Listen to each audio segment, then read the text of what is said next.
This project saved us more than $1,500. Before I explain what I built, I think it's important to explain how we got here.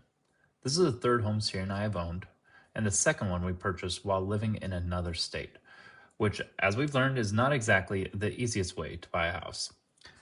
The house had decent pressure when only one fixture was running, but turn on a second faucet or fill two bathtubs and the pressure dropped dramatically.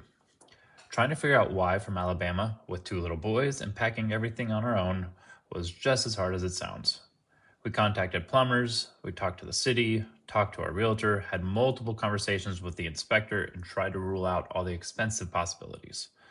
Low water pressure could mean a relatively simple repair, or it could mean digging into the slab inside the house.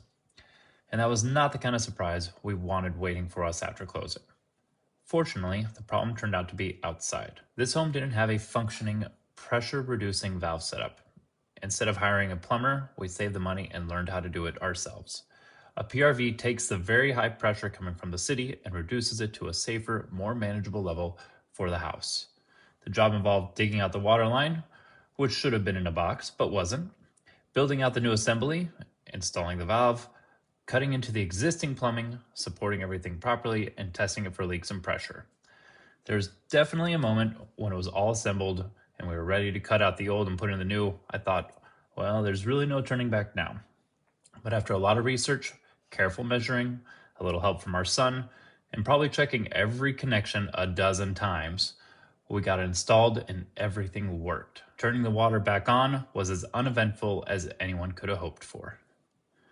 We fixed the pressure problem ourselves and saved more than $1,500 along the way. These types of projects reminded me how much every house has taught us. Our first house was a fixer-upper. We worked within the budget we had while paying off our student loans and learned project by project.